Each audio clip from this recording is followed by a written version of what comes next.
ہمارے گھر کے بڑے ہال میں آج بھی عورتیں جمع تھیں۔ ان میں کچھ تو لڑکیاں تھیں جو کہ کم عمر اور نوجوان تھیں، اور یہ زیادہ تر تماشا دیکھنے آتی تھیں۔ آج بھی جمعرات کا دن تھا اور شادی والا کمرہ کھلا تھا۔ شادی والے کمرے کے بارے میں آپ کو بتاتی چلوں کہ یہ ہمارے گھر کا وہ کمرہ تھا جس میں کوئی آتا جاتا نہیں تھا۔ زیادہ تر یہ کمرہ خالی رہتا اور اماں اسے ایک ہی دن کھولتی تھیں، لیکن دروازہ کھلنے کے فوراً بعد ہی بند ہو جاتا۔ میری ماں سے بہت سی عورتیں دور دور سے دم ڈلوانے آتی تھیں۔ ہمارے گاؤں کا ماحول بہت گھٹن زدہ تھا۔ یہ مردوں کا معاشرہ تھا، جہاں پر مرد عورتوں پر ظلم کرتے تو وہ اماں سے تعویذ اور وظیفے لینے آتی کہ ان کا شوہر راہ راست پر آ جائے۔ ایسے میں سوچتی کہ نہ جانے میری شادی کے بعد میرے ساتھ کیسا سلوک ہوگا۔ حالانکہ میں اتنی نیک اور پرہیزگار ماں کی بیٹی تھی، مگر ابھی تک میرا رشتہ نہیں آیا تھا۔ شاید اس وجہ سے کہ میری عمر بھی 25 سال ہو چکی، رنگ بھی ہلکا سانولا تھا۔ کوئی بھی مجھ سے شادی کرنے کو یا تو تیار نہ ہوتا، اور اگر کوئی شادی کی حامی بھر بھی دیتا تو اماں انکار کر دیتی۔ مجھے اماں کے انکار کی یہ وجہ سمجھ نہیں آتی تھی، جبکہ اماں نے پچھلے ہی مہینے یہ اعلان کیا تھا کہ شادی والے کمرے میں جو بھی لڑکی جائے گی اس کی شادی ہو جائے گی۔ اور پھر ایسا ہی ہوا۔ پچھلی بار میری پڑوسن اور دوست سبین جب اس کمرے میں گئی، اس کے اگلے ہی دن سبین کی شادی ہو گئی، لیکن کسی کو نہیں پتا تھا کہ سبین کہاں گئی ہے۔ سبین کے بارے میں سب لڑکیاں ایک دوسرے سے پوچھتی، مگر اس نے کسی سے اس بات کا ذکر نہیں کیا کہ وہ کہاں بیاہی جا رہی ہے۔ اور یوں ایک دن ہم سب لڑکیوں کو پتا چلا کہ سبین کی شادی ہو گئی ہے۔ سب لڑکیاں پوچھتی رہ گئیں کہ سبین کی شادی کس سے ہوئی، مگر کسی کو دولہا کے بارے میں نہیں پتا تھا۔ سبین اگلے ہی دن گاؤں سے دور چلی گئی اور ہم سب دیکھتے رہ گئے۔ سبین کی قسمت پر سبھی لڑکیاں رش کر رہی تھیں، کیونکہ ہمارے گاؤں کا ماحول بہت زیادہ گھٹن زدہ تھا۔ یہاں سے نکلنا تو کسی جنت سے کم نہیں تھا۔ ہمارے یہاں مردوں کا راج تھا، عورتوں کو بولنے کی بھی ہمت نہ ہوتی۔ جب بھی یہاں کی زندگی کسی کو دلکش نہیں لگتی تھی۔ البتہ میری عمر 25 سال ہو چکی تھی، ابھی تک میرا رشتہ نہیں ہوا تھا۔ تبھی میری ایک سہیلی ہما، جو مجھے بہت اچھے سے جانتی بھی تھی، مگر ساتھ میرا مذاق اڑانے میں بھی کوئی کمی نہ چھوڑتی، ایک دن سب لڑکیوں کے سامنے ہنس کر بولی، تیری ماں نے تو شادی والا کمرہ کھول رکھا ہے، جہاں پر جاتے ہی لڑکیوں کی شادیاں ہو جاتی ہیں، تو پھر وہ تجھے کیوں اس شادی والے کمرے میں نہیں بھیجتی تاکہ کوئی تجھے بھی بیاہ کر لے جائے اور تو اس گاؤں سے دور چلی جائے۔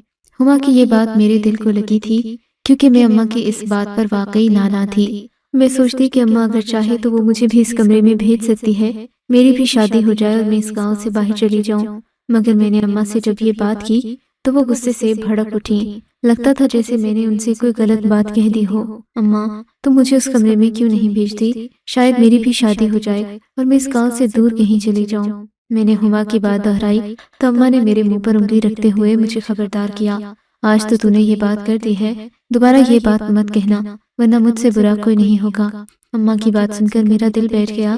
میرا رنگ سانولا تھا، عمر 25 سال ہو چکی تھی، اب مجھ سے کون شادی کرتا، جبکہ میری ماں تھی کہ اسے پورے گاؤں کی لڑکیوں کی شادی کی فکر تو تھی، پر میری کوئی پرواہ نہیں تھی۔ میں نے اماں سے کچھ نہ کہا اور چپ ساتھ لی، مگر دل ہی دل میں سوچ لیا تھا کہ اب میں اس کمرے میں ضرور جاؤں گی جہاں جانے کے بعد لڑکیوں کی شادیاں ہوتی ہیں۔ خیر آج بھی جمعرات کا دن تھا، ہر طرف ہنگامہ سا تھا۔ عورتیں اور لڑکیاں ہمارے گھر کے بڑے ہال میں جمع تھیں۔ دادا ابو ایک طرف بیٹھے ہوئے تھے، ان کی آنکھیں خون انگارہ ہو رہی تھیں، جبکہ میری اماں عورتوں کو دم ڈال رہی تھیں۔ تھوڑی دیر بعد دادا ابا اٹھ کر چلے گئے۔ اماں نے اشارے سے خادمہ کو اپنے پاس بلایا اور اسے اشارہ کیا کہ فلاں لڑکی کو شادی والے کمرے میں لے جاؤ۔ اماں کے کہتے ہی خادمہ اس عورت کو اور اس کی بیٹی کو شادی والے کمرے میں لے کر چلی گئی۔ 5-6 منٹ کے بعد جب وہ عورتیں شادی والے کمرے سے باہر آئی تو ان کے چہرے کھلکھلا رہے تھے، جبکہ بیٹی کا چہرہ حیا سے گلابی ہوتا جا رہا تھا۔ وہ بے پناہ خوبصورت لڑکی تھی، اس نے کسی سے بات نہیں کی، شاید یہ اماں کی ہدایت تھی یا پھر اس نے خود ہم سے بات نہیں کی۔ بہرحال وہ ہجوم سے گزر کر چلی گئی اور پھر وہی ہوا جو اماں نے کہا تھا۔ اگلے 1 ہفتے میں اس کی شادی ہو گئی، مگر اس بار بھی حیرت کی بات یہ تھی کہ اس شادی کا پورے گاؤں میں کسی کو پتہ نہیں چلا۔ سبین کے بعد یہ دوسری لڑکی تھی جس کی شادی ہونے کے بعد اس کے دولہا کو نہ کسی نے دیکھا اور نہ اس کے بارے میں سنا۔ یہ لڑکی جس کا نام نادیہ تھا، شادی کے بعد گاؤں سے دور چلی گئی اور ہم پھر ایک بار دیکھتے ہی رہ گئے۔ اب تو پورے گاؤں میں یہ بات مشہور ہو چکی تھی کہ الفت کے گھر میں جو کمرہ ہے وہاں جاتے ہی دوسرے دن اس لڑکی کی شادی ہو جاتی ہے۔ تبھی دور دور سے عورتیں اماں کے پاس آنے لگیں، مگر اماں ہر ایک کو اس کمرے میں نہ بھیجتیں۔ صرف اسی لڑکی کو چن کر بھیجتی جس سے وہ اکیلے میں بات چیت کرتی، پھر نہ جانے کیا راز و نیاز کی باتیں ہوتی، اور تب اماں جا کر ایک لڑکی کو اس کمرے میں بھیجتی اور اگلے ہی ہفتے اس کی شادی ہو جاتی۔ پچھلی 4 شادیاں ہونے کے بعد اماں کی عقیدت اور اماں کی شہرت پورے علاقے میں پھیل چکی تھی۔ ہر کوئی ان سے اپنی بیٹی کے لیے دعا کروانے آتا، اور کوئی خاص لڑکی اگر ان کو اچھی لگتی تو وہ شادی والے کمرے میں بھیج دیتی۔ بہرحال اب میں نے سوچ لیا تھا کہ میں ہما کی بات کا جواب دے کر رہوں گی، لیکن ایسا کرنے کے لیے مجھے اماں کو دھوکہ دینا تھا، انہیں راستے سے ہٹانا تھا، کیونکہ اماں نے مجھے سختی سے منع کر رکھا تھا کہ کچھ بھی ہو جائے تم نے اس کمرے تک نہیں جانا۔ میں نے اماں کی بات مان لی اور ان کو یہ محسوس کروایا کہ میں اب اس کمرے تک جانا نہیں چاہتی، لیکن بات دراصل یہ تھی کہ اماں ہر وقت اسی کمرے کے آگے بیٹھی عورتوں کو دم دیتی رہتی تھیں، اس وجہ سے میں ان کی نظروں سے چھپ نہیں سکتی تھی۔ پھر وہ خادمہ جو اماں کی خاص خادمہ تھی، وہ بھی انہی کی بات پر اور ہدایات پر عمل کرتی، میری کسی بات کو خاطر میں نہ لاتی۔ مجھے ان دونوں کی نظروں سے چھپ کر اس کمرے میں جانا تھا، لیکن یہ بات میں ارم سے چھپا نہیں سکی۔ ارم میرے چچا کی بیٹی تھی اور میں اس کے ساتھ بچپن سے کھیلتے بڑی ہوئی تھی۔ میں نے اس سے اپنا مسئلہ بیان کیا، کہنے لگی تم کتنی بڑی بے وقوف ہو، اگر تمہیں اس بات پر یقین ہے بھی کہ اس کمرے میں جانے سے تمہاری شادی ہو جائے گی تو تمہیں کسی اور دن اس کمرے میں جانا چاہیے۔ تم کون سا اس گھر میں پرائی ہو، ہر وقت تو ہم یہاں رہتے ہیں، تم اس دن مت جانا جب یہ شادی والا کمرہ کھولا جاتا ہے، بلکہ ہم کسی اور دن اس کمرے میں جائیں گے تاکہ ہمیں ساری حقیقت کا اندازہ بھی ہو سکے۔ ارم کی بات صحیح تھی، اس دن جبکہ اماں کے آس پاس عورتیں ہی عورتیں ہوا کرتی تھیں، مجھے اس کمرے میں نہیں جانا چاہیے تھا۔ تبھی ہم نے جمعرات کی بجائے اتوار والے دن کا انتخاب کیا۔ اس دن میں نے اور ارم نے بڑی مشکل سے اس کمرے کی چابیاں ڈھونڈیں۔ اس کمرے پر ایک بڑا موٹا سا تالا پڑا ہوتا تھا جو ہر وقت یہاں لگایا جاتا، اور کسی کو بھی اس کمرے میں آنے کی اجازت نہیں تھی۔ بڑی مشکل سے چابیاں ڈھونڈنے کے بعد جب ہم اس کمرے تک پہنچے تو ہمارے دل زور زور سے دھڑک رہے تھے۔ ہم کو بھی معلوم نہیں تھا کہ اس کمرے میں کیا ہوگا، اور ڈر بھی لگ رہا تھا کہ اگر کمرے کے اندر کوئی ہوا تو کیا کریں گے۔ میں نے کمرے کا دروازہ آہستگی سے کھولا، یہ جان کر مجھے بہت عجیب سا لگا کہ اس کمرے میں ایک موٹی دیوار تھی جس کی دوسری پار کچھ محسوس ہو رہا تھا، لیکن اس سے پہلے کہ ہم دیوار پار کر کے دوسری جانب دیکھتے، اماں کو اس بات کی خبر ہو گئی اور وہ دوڑتی ہوئی اس کمرے تک آئیں اور کسی چیل کی مانند مجھ پر جھپٹ پڑیں۔ یہ کیا کر رہی ہو تم؟ خدا غارت کرے، تمہیں منع کیا تھا اس کمرے میں نہیں آنا، کیا کرنے آئی ہو یہاں، باہر نکلو۔ اماں کی چیخو پکار سن کر میری اور ہما کی تو آنکھوں کے آگے اندھیرا چھا گیا۔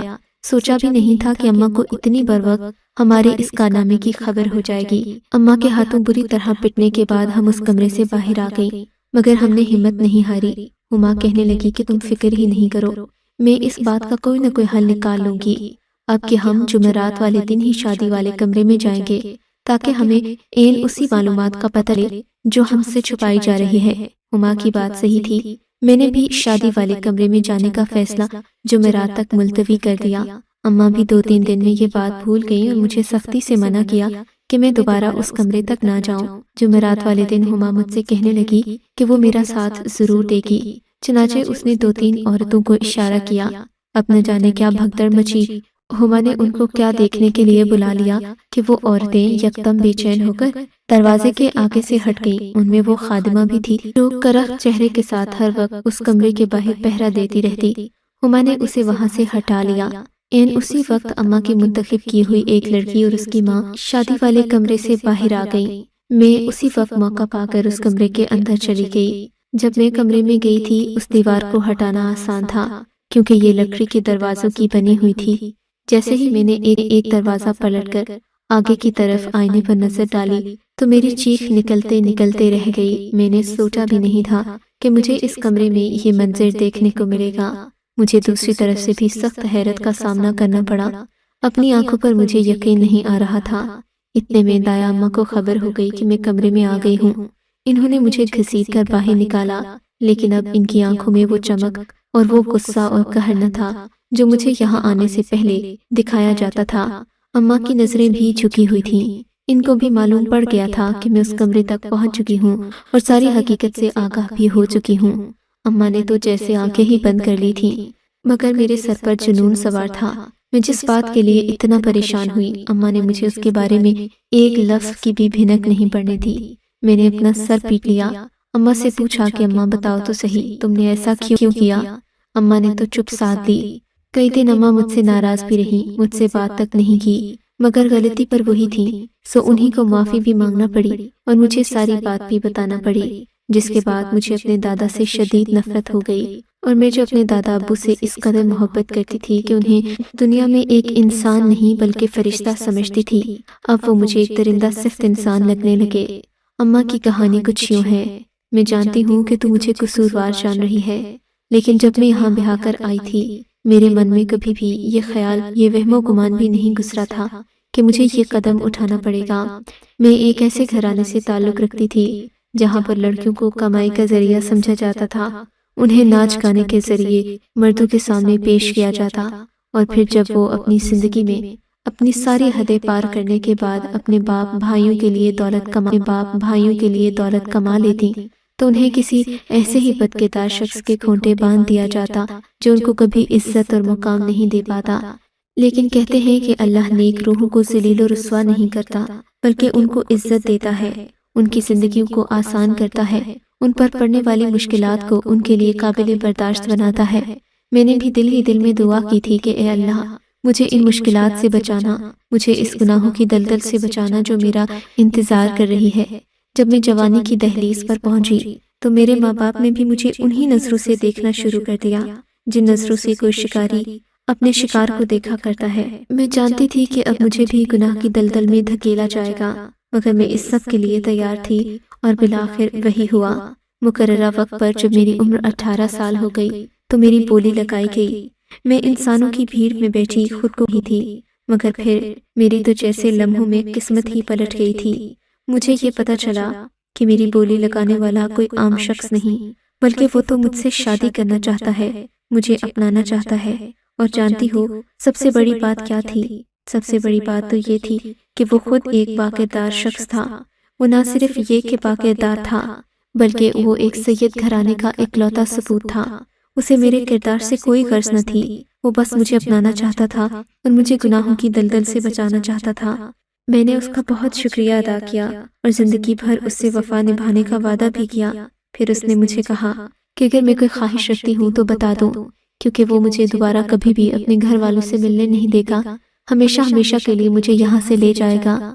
اور پھر وہ مجھے ایک ایسی ہی پاک جگہ پر لے آیا جس کے شاید میں قابل بھی نہیں تھی۔ میرے ساتھ اس وقت میرا چھوٹا بھائی بھی تھا جس کی عمر تقریباً 10 سال تھی۔ میرے شوہر نے میری بات کا مان رکھ لیا تھا، وہ میرے بھائی کو بھی میرے ساتھ ہی اس گھر میں لے آئے تھے جہاں پر ہمیں عزت کی نگاہ سے دیکھا نہیں جاتا تھا۔ اس سید زادے کو جھوٹ بولنے کی عادت نہیں تھی، اس نے اپنے گھر والوں سے یہ حقیقت بھی نہیں چھپائی کہ میرا ماضی کیا ہے، مگر شاید وہ یہ نہیں جانتے تھے کہ اس سب کا فرق ہم پر اور ہماری زندگی پر کتنا پڑے گا۔ جذبات کی روح میں آ کر انہوں نے اپنے بابا جان کو بھی ساری حقیقت سے آگاہ کر دیا۔ بابا جان نے تو پہلے انہیں معاف نہیں کیا، مگر پھر نکاح کی لاج رکھ لی۔ مجھے اس گھر میں رہنے کی اجازت مل گئی، مگر میرے بھائی پر سخت پہرے تھے۔ مجھے خود کو ثابت کرنے میں 15 سال لگ گئے، لیکن ان 15 سالوں میں میں نے ایک بھی غلطی نہیں کی، میں نے ایک نماز نہیں چھوڑی، میں نے اس خاندان کے اقدار کو زندہ رکھا، یہاں تک کہ میرا مقام اس معاشرے میں ایسا بن گیا جیسے ساس کا ہوا کرتا تھا۔ عورتیں میری عزت کرنے لگیں، میرے کردار کی گواہی دینے لگیں، مگر میرے سسر مجھ سے اب بھی نفرت کرتے تھے۔ وہ کہتے تھے کہ خون کا اثر باقی رہتا ہے، خون کی تاثیر کبھی ضائع نہیں جاتی، اور یہ ہمیشہ انسان کو اس کا اصل رنگ دکھا کر رہتی ہے۔ ان دنوں میرا چھوٹا بھائی بھی جوان ہو رہا تھا، اسے بھی معاملے کی نزاکت کا اندازہ تھا۔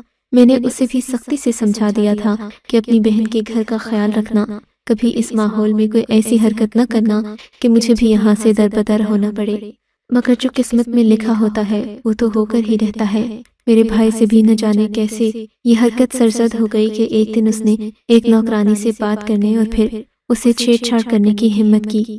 بس اس بات نے تو میرے سسر جی کو یہ بات کہنے کا موقع دے دیا کہ انسان کا خون کبھی اپنا رنگ نہیں بدلتا اور اپنا اثر دکھا کر رہتا ہے۔ تمہارے بھائی نے آج کم نسل کا ثبوت دے دیا ہے۔ میں اس بات پر بہت روئی، اپنے بھائی کو کوسا، مگر میرے سسر کو اس بات پر بھی یقین نہیں آیا۔ انہوں نے صاف کہہ دیا کہ اپنے بھائی کو اس گھر سے نکال دو، یا پھر 5 سال بعد میرے کسی سخت فیصلے کے لیے تیار ہو جاؤ۔ میرا خیال تھا کہ میرے سسر 5 سال بعد اپنا دل بدل دیں گے یا میں ان کے دل میں پھر سے جگہ بنا لوں گی، مگر یہ میری خوش فہمی تھی۔ میں نے تو اپنے بھائی کو سدھار لیا، اس کے لیے میں نے ایک لڑکی ڈھونڈ کر اس کی شادی بھی کر دی، مگر جب میرے سسر نے اپنا فیصلہ سنایا تو میری جان ہی نکل گئی، اور اس فیصلے کے مطابق مجھے اپنی 5 اولادوں کو اپنے ہی گھر میں قید کرنا تھا، کیونکہ وہ کم نسل تھے، ان کے ساتھ کسی کو بھی جڑنے نہیں دیا جانا تھا، وہ بھی اپنا آپ ظاہر کرتے اور اس خاندان کی عزت کو ڈبو دیتے۔ حالانکہ میرے 5 بیٹوں کا باپ تو ان کا بیٹا ہی تھا، لیکن میرے سسر نے میری بات کی پرواہ نہیں کی اور مجھے سختی سے حکم دیا کہ میں اپنے بیٹوں کو کسی سے ملنے جلنے نہ دوں اور تمہیں بھی باہر نہ نکلنے دوں۔ تم تو خیر کسی نہ کسی کی نظر میں آ ہی گئی، لیکن تمہارے بھائی ہمیشہ اس قید میں رہے۔ تم مجھ سے سوال کرتی رہ گئی کہ میں نے تمہارے بھائیوں کو گھر سے نکلنے کیوں نہیں دیا، مگر میں جواب نہیں دے پائی۔ تمہارے سسر کو میں نے اس بات پر منوا لیا تھا کہ اگر میں اپنے بیٹوں کی شادی کر کے انہیں گاؤں سے باہر بھیج دوں تو وہ مجھے معاف کر دیں گے۔ انہوں نے اس بات پر حامی بھر لی تھی۔ یہاں کی عورتیں میرے کردار سے واقف تھیں، انہیں میرے بیٹوں کی شرافت کا بھی اندازہ تھا، لیکن وہ بھی پیر صاحب کی سختی سے ڈرتی تھیں۔ بالآخر ایک دن میں نے ایک ایک کر کے اپنے بیٹوں کی شادیاں کرنا شروع کر دیں۔ یہ سارا ڈھونگ بھی میں نے اسی لیے رچایا تھا تاکہ تمہارے بھائیوں کی شادیاں ممکن ہو سکے اور وہ اپنی مرضی کی لڑکی دیکھ کر اسے بیاہ کر اس گاؤں سے دور جاتے جائیں، تاکہ میری زندگی اور تمہاری زندگی جانے دیتی تھی کہ وہاں تمہارے ہی سگے بھائی قید تھے۔ اگر میں تمہیں وہاں بھیج دیتی تو تمہارے ذہن پر برا اثر پڑتا، اور پھر اب تو تمہارا باپ بھی اس دنیا میں نہیں رہا۔ میں اکیلی کس مسئلے کو دیکھوں گی اور کیسے سب مسئلوں کو حل کروں گی؟ بس تم ہی سمجھدار ہو، تم اس بات کو بھول جاؤ۔ اماں نے یہ کہہ کر اپنے دل کا بوجھ تو ہلکا کر دیا، مگر میرے دل میں دادا کی ایسی نفرت بڑھنے لگی جس کا میں تصور بھی نہیں کر سکتی تھی۔ دل چاہتا کہ ان کا چہرہ نوچ لوں جنہوں نے میرے بھائیوں کی شخصیت کو بڑھنے سے روک دیا، مگر میں اماں کی کہنے کی پابند تھی۔ میں ایسا کچھ نہیں کر سکی، اماں کا کوئی بدلہ نہیں اتار سکی۔ بالآخر وہ وقت بھی آ گیا جب ہم لوگوں نے اس گاؤں سے جانا تھا۔ میرے سخت اور سنگ دل دادا جان کو اس وقت بھی رحم نہیں آیا اور انہوں نے آگے بڑھ کر ہمارے سروں پر ہاتھ بھی نہ رکھا۔ میں آج بھی دادا کی وہ شعلہ برساتی آنکھیں یاد کرتی ہوں تو میرے دل کو کچھ ہونے لگتا ہے، جنہوں نے اپنے بیٹے کی انا کی خاطر اپنی بہو کو برداشت کر لیا، مگر اپنی آنے والی نسلوں کو اپنی انا کی بھیٹ چڑھا دیا۔